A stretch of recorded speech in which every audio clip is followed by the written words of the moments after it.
जिस राज्य में 5 लाख वोट डुप्लीकेट बनेंगे, जिसमें 1 लाख वोट अता पता नहीं किसका है, उस राज्य के चुनाव परिणाम क्या होंगे? आप सहजता से इस बात को समझ सकते हैं। तो आज पूरी एनडीए को और मोदी जी को जाके अज्ञानेश कुमार को बधाई देनी चाहिए, उनको मिठाई खिलाना चाहिए, उनका माल्यार्पण करना चाहिए। अज्ञानेश कुमार ने जीत का प्रमाण पत्र मोदी जी को पहले ही दे दिया। देखिए, मैं आज से कोई नहीं, मेरे 2 बयान है, कहिए तो मैं आपको दिखा दूं। 3 महीने पहले और 10 अक्टूबर को फिर दोबारा मैंने इस बात को कहा था कि ये चुनाव हाईजैक हो चुका है, अब इस चुनाव का कोई मतलब नहीं है।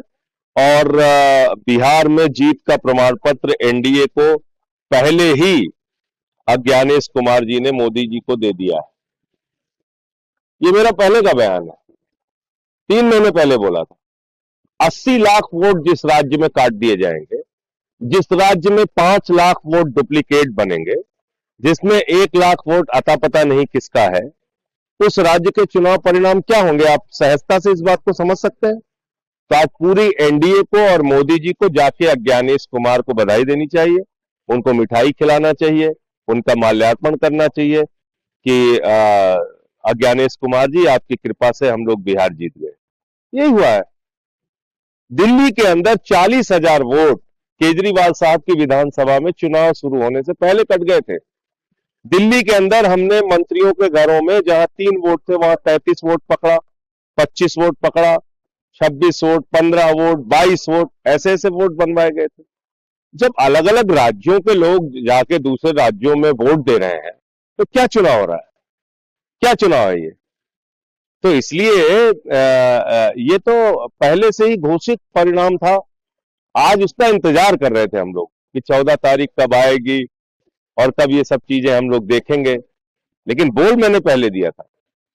इंडिया गठबंधन का आम आदमी पार्टी मिलकर चुनाव लड़ती है तो क्या लड़ेगी? नहीं, देखिए, अब हम उस गठबंधन का हिस्सा नहीं है तो उस पर अब ये सारी बातें करने का कोई अर्थ नहीं है।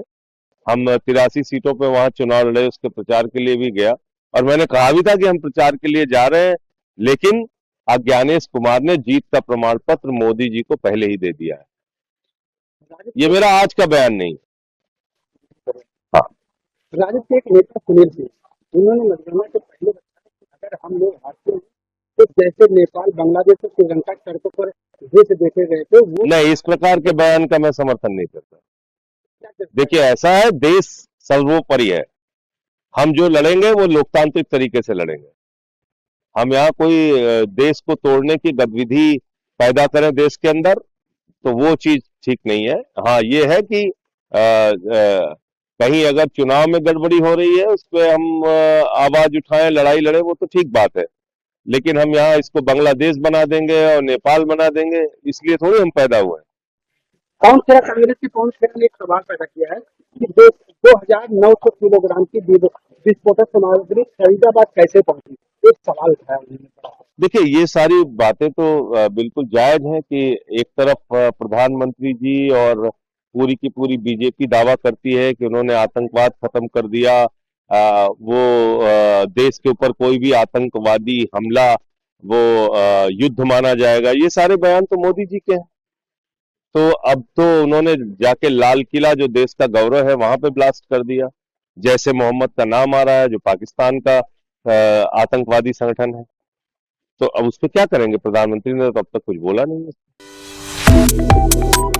Subscribe to One India and never miss an update. Download the One India app now.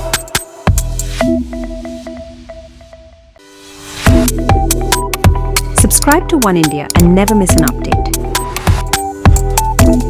Download the One India app now.